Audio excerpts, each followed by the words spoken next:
Hi everyone, welcome back to my channel. Today I'm going to be doing a postpartum video. It's already 2 months since my baby was born. I think it's enough time for me to come back to you and share my thoughts on postpartum, what I've been doing, what's helped me, what hasn't helped me, specifically when you're in the hospital and you've just given birth. Obviously, everybody's hospital procedure is different. And of course, every birth is different. So congratulations to you if you've come into this video and you've just given birth, or congratulations as well is in order if you are pregnant and you're just trying to get ready, get prepared for your lovely bundle to arrive. And that's what I did. I watched these videos. I watched all kinds of pregnancy videos, postpartum videos, anything to do with what I'm about to get myself into when the baby arrives. So if you come to this channel, thanks so much for stopping by. Give me a thumbs up if you like it and subscribe to see more videos. I do have a playlist of my baby bliss videos down below in the description if you'd like to check them out. Just depicting my week by week pregnancy updates as well as some mommy videos in between. Start off with, I gave birth on March 4th to my daughter, and she came out with 4 pushes. I do describe that in my labor video, so I won't get into full depth of my labor. But what definitely helped immediately after was skin to skin with my baby. And my nurse did not even let no one else, including my husband, have her in the arms except for me being the mom, because that's supposed to help with breast milk and breastfeeding and just having that connection with your child, being a mom that just delivered the baby. So for 2 hours after the baby was born, I had her on my chest, skin to skin. She was naked with a diaper on, and I had her wrapped inside my hospital gown. I finally was able to eat when she was born, and I was eating, just on the side. Mom life now. Once you have your baby, you carry them all the time and you're eating with one hand. So I did that, and then they transferred us to our private room that we stayed in. And from there, we became full-time parents looking out for this baby. Latching on was something that could be a separate breastfeeding video. I can definitely do that. With the skin to skin, it's supposed to help with milk production, breastfeeding, especially if you don't have any thyroid issues or any sort of complications during labor or pregnancy that may allude to you not producing lots of milk or not being able to breastfeed the baby. It is a natural thing to breastfeed the baby, but how hard is it to breastfeed?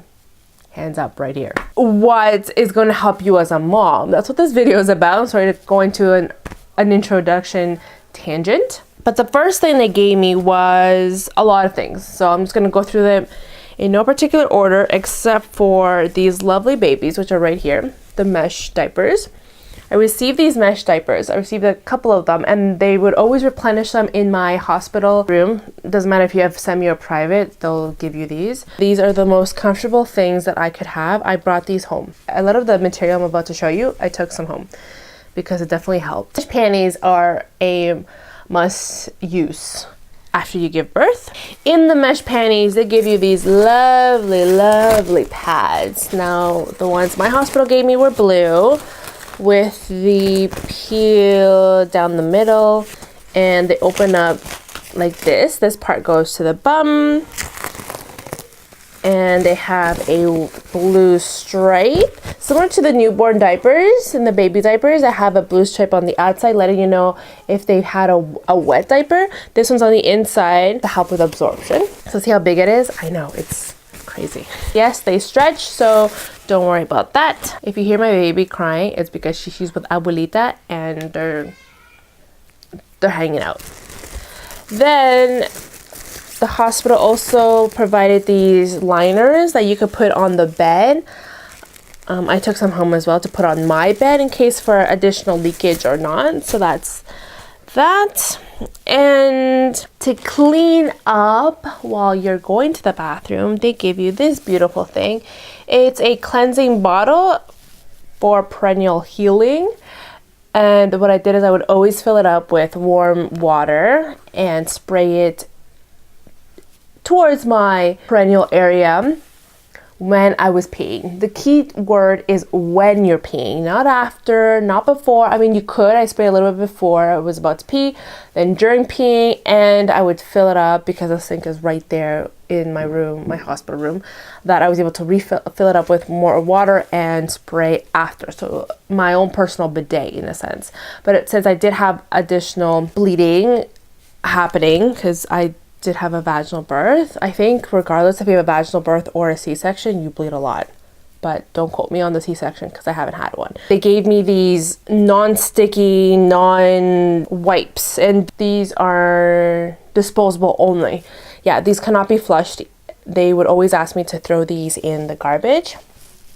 So I brought a couple of these home as well, just to show you. I didn't use through all my stash, so that's why I'm able to show this video. I went through a lot of these. These definitely I did, and you would just dab, dab, dab. So you would spray this while you're peeing.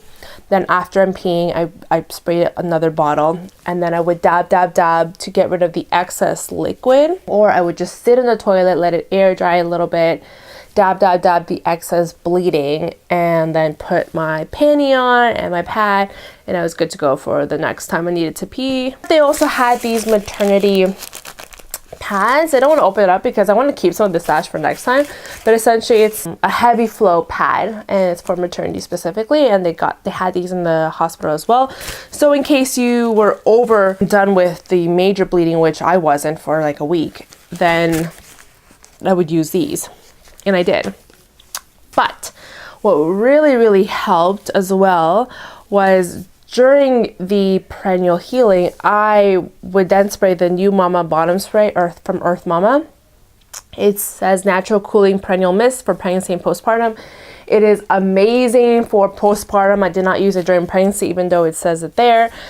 This I would spray after I began using my padsicles. Now I'll link my padsicles here or here. It's the video right before this one, and I'll link it down below as well, so you can go directly to it. It's the best thing in the world. Have those padsicles ready before you head to the hospital. Have them ready week 35.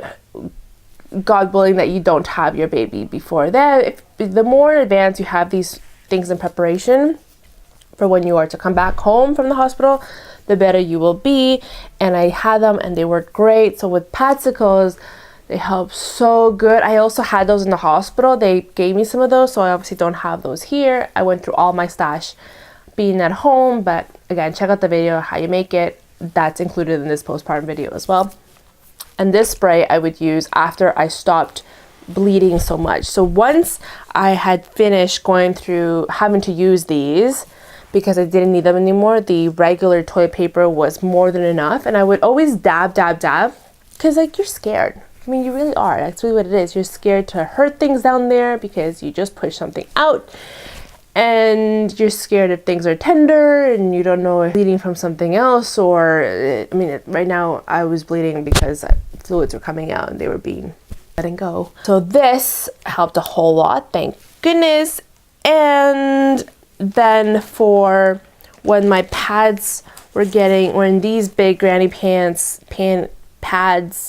were getting a little too uncomfortable, because they really are oversized. They're like extra oversized, and they become a little uncomfortable. I never liked pads growing up anyways. When I had my period, Mother Nature came, I preferred tampons. I didn't like pads, but obviously I wasn't going to stick a tampon while things were being tender down there, so the pads worked. But my husband went out and pre-bought me these. So the Poise overnight pads, bladder leakage protection, 3-in-1 protection. I got the size 6 ultimate absorbency. I prefer these over the hospital ones. So I would put these inside the mesh panties, and they worked. I love these Poise. These Poise are what I'm going to be recommending. I would recommend more for you to use, and I'll be getting this for future. I love these, but women have said that the Depends are actually better because it's a 2-in-1. It's basically a mesh panty or a comfortable panty, oversized panty, and the pad that's embedded into people use them for concerts. Obviously, elderly folks use them as well, and apparently they're the best. So I'm gonna go out and buy those for next time. So I recommend these because I used them and they were much more comfortable than the oversized pads. Again, it's still a pad. It was uncomfortable for me, but it was much more better than using the oversized ones. But if you do go out and buy the pens and it works for you and you like them, please let me know because I want to try them for next time. So that's for postpartum, leaving the hospital, taking care of your lady bits because it's super important. That's how babies come out, whether it be from your stomach or your perineal area. You are still going to be losing fluids. I hear from my friends who had a C-section, you're still losing fluids because stuff still needs to come out. But one thing I'll include in this video is coconut oil, and it's 100% raw coconut oil that I've been using on the stretch marks that I got after the baby was born. So my stomach was huge, as you saw in my last week 38 video. I'm actually going to be inserting a photo of the day before I gave birth. We were going to meet up with a friend and I took a picture that morning of my belly, just thinking, oh, I got 2 more weeks. The belly is as big as it can be, and little did I know that the 3 o'clock in the morning, that literally right after, the day after, my water broke here in the house and I was heading to the hospital. Wearing my faja, I gotta go get that. I will insert the faja. I'll just talk about it right now. I got the faja also that I pre-bought from Amazon. My cousin actually told me about it, and this is what's helped to shrink down my stomach.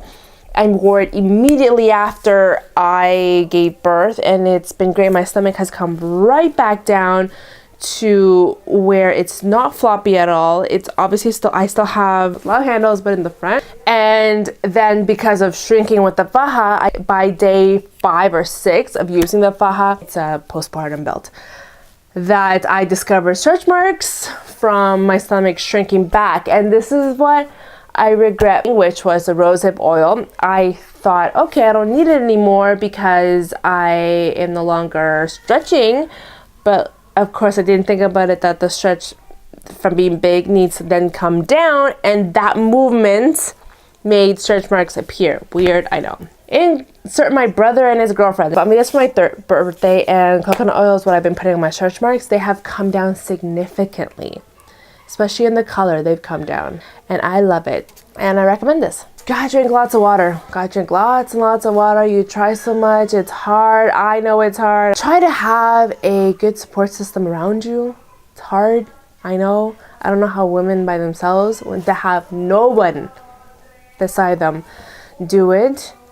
It's difficult, but I have a supportive husband that has been helping me when I am able to pump some milk out and have him feed our baby at the 3-4 o'clock mark. Thank goodness.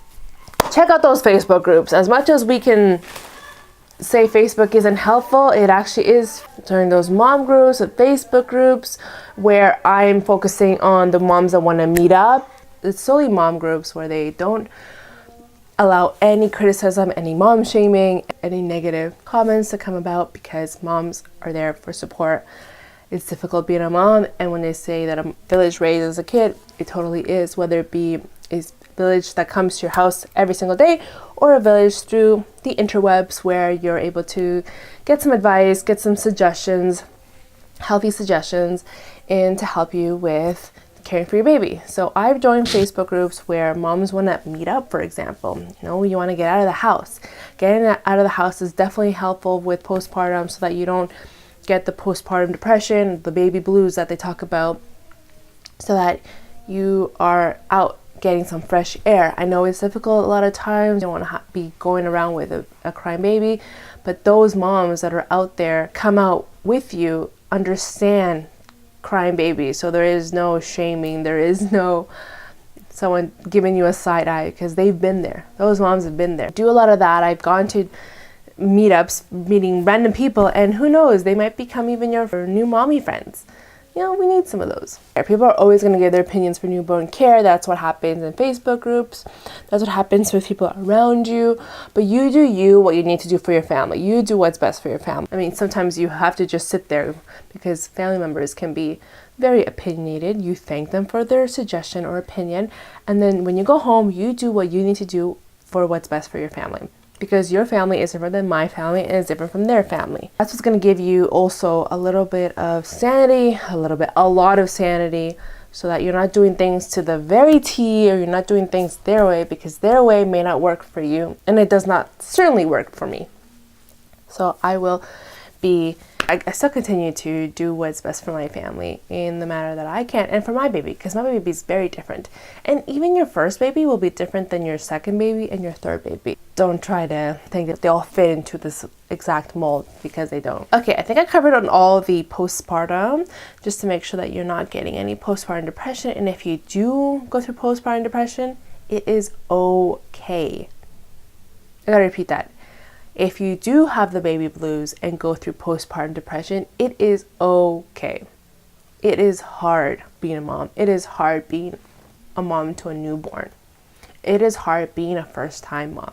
Things are going to come your way. Life is not easy. And it will definitely throw a lot of curveballs to try to test you. And plus that you are sleep deprived, that is not even making it any better. Enjoy your baby. That's the first thing. Enjoy the bundle of joy, because it's the best thing that's come to you. And even if you think that it is not right now, it'll come. Please don't give up. Please stay strong.